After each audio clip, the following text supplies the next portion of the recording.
Bonjour Pascal et bonjour à tous. Merci d'être avec nous pour, comme chaque jour, notre invité du matin. Nous parlons aujourd'hui du déploiement des réseaux de fibre optique à l'habitat dans le département Nièvre du Méric et maître d'ouvrage de cette mise en place. Nous avons voulu ce matin interroger son président Fabien Bazin sur cette mise en fonction. Fabien Bazin, bonjour. Bonjour. Merci tout d'abord d'être avec nous. Je le disais il y a quelques instants, vous êtes président de Nièvre Numérique. Est-ce que vous pouvez tout d'abord nous rappeler le rôle de cette structure ? Bien sûr.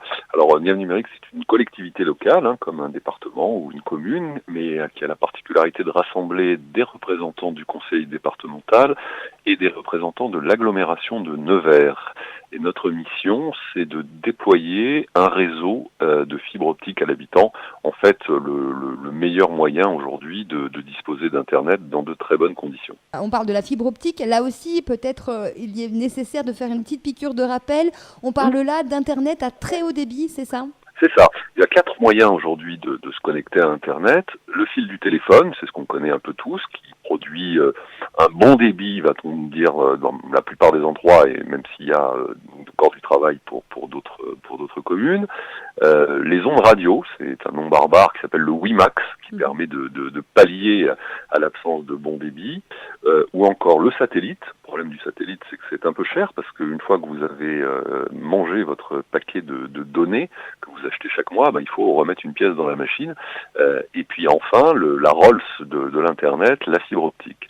Alors la particularité de la fibre optique, c'est un peu comme un réseau d'eau ou un réseau d'électricité qui se sont construits sur quasiment un siècle. C'est que ça prend un peu de temps parce que c'est difficile, ça coûte cher et ça nécessite des études très fouillées pour pouvoir construire ce réseau et le rendre opérant. Vous avez pour projet de le rendre accessible, ce très haut débit, à tous les Nivernais, à plus ou moins long terme ? Voilà, alors dans votre question, il y a effectivement les deux réponses. Oui, c'est pour tous les Nivernais, mais c'est malheureusement à relativement long terme. De mon point de vue, on va mettre 15 ou 20 ans pour construire ce réseau. Il faut le rapprocher, encore une fois, du siècle qu'on a mis, des 100 ans qu'on a mis pour construire le réseau du téléphone ou encore le réseau d'eau ou le réseau d'électricité. Là, on va faire aujourd'hui une première tranche, dans les 5 prochaines années, une première tranche qui est aujourd'hui financée et dont on sait comment elle va se déployer, qui va concerner à peu près 50% des foyers de la Nièvre rurale. Très bien, donc c'est un projet de grande envergure, on l'a compris, c'est aussi un réel enjeu pour notre département.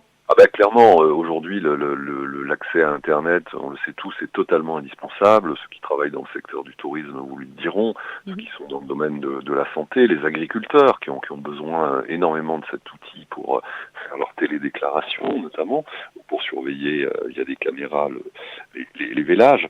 Donc c'est effectivement une nécessité absolue. Il faut simplement prendre conscience que ça prend un petit peu de temps et qu'il a fallu batailler pendant plusieurs années pour récupérer les subventions qui aujourd'hui nous sont attribuées. C'est pour ça qu'on fait cette conférence de presse à Château-Chinon. C'est pour annoncer l'officialisation des 22,9 millions d'euros que l'État a attribués à notre projet, ce qui est une somme très importante bien sûr, et qui témoigne qu'on est enfin parti pour cette belle aventure. Alors le budget est là, est-ce que vous avez déjà mis en place un calendrier prévisionnel ? Oui. On va, à partir du début de l'année, donc dans 2-3 mois maintenant, lancer les études qui vont durer entre 10 et 12 mois. Donc on va voir dans les communes nivernaises des petits bonhommes en rouge et en vert qui vont prendre des mesures, vérifier que tout va bien pouvoir fonctionner. Et puis on livrera un premier parc de 12 000 prises, c'est-à-dire de 12 000 foyers qu'on va connecter en 2018 et chaque année on fera à peu près le même nombre de prises jusqu'à atteindre les 46 000 branchements qui permettront à 46 000 foyers de bénéficier de la fibre optique. Sait-on déjà sur quel secteur vont se situer ces 12 000 premiers branchements ? Alors c'est difficile de le dire parce que justement les études vont commander l'ordre du déploiement, qu'on en saura un peu plus dans quelques mois.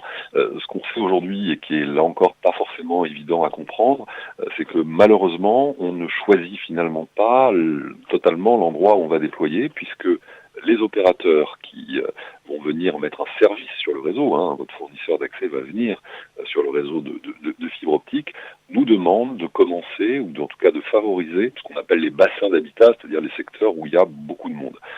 ce qui est un peu paradoxal parce que c'est pas ceux-là qui ont le plus de difficultés de connexion, mais hélas, on est encore sur ce sujet-là sous la coupe des opérateurs. Une question que l'on peut se poser, comment vont être tirés tous ces câbles, comment va être passée cette fibre optique? Est-ce que vous pouvez nous expliquer?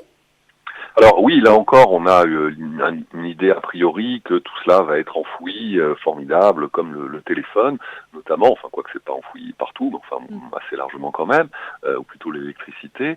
Néanmoins, enfouir coûte très cher, 3 fois plus cher que de déployer avec des poteaux ou sur des façades. Donc ce sera un mix de tout ça. Il y aura, quand il y a des fourreaux disponibles, bien sûr de l'enfouissement. On verra rien, et en revanche, quand ce ne sera pas le cas, des poteaux ou sur les façades des maisons. Alors c'est pas non plus s'inquiéter, parce que c'est un fil extrêmement fin, beaucoup plus fin que celui du téléphone. C'est aussi épais qu'un cheveu. Je vous remercie, Fabien Bazin, de nous avoir apporté ces quelques précisions. Est-ce que vous avez autre chose à rajouter avant de terminer? Oui, peut-être simplement que c'est vraiment à la fois un très beau dossier, un dossier important pour la Nièvre et le Morvan, mais un dossier qui est complexe. Donc il faut prendre le temps d'essayer de le comprendre et pas hésiter à essayer à contacter Nièvre Numérique quand on a le moindre doute ou la moindre difficulté de connexion à Internet. C'est un dossier qu'on ne pourra réussir que tous ensemble. Très bien, mais encore une fois, merci d'avoir été avec nous, Merci Fabien à vous. Bazin. Merci à beaucoup. vous. On vous souhaite une très bonne Au revoir. journée. Merci. À vous, au revoir. Au revoir. Fabien Bazin, à l'instant, président de Nièvre Numérique. Si vous voulez plus d'infos, donc je vous laisse les coordonnées de Nièvre Numérique, 03 86 61 82 50. Un site internet également, le www.nièvrenumérique.com. Je vous souhaite une très bonne matinée. On se retrouve bien sûr dès demain avec un nouvel invité.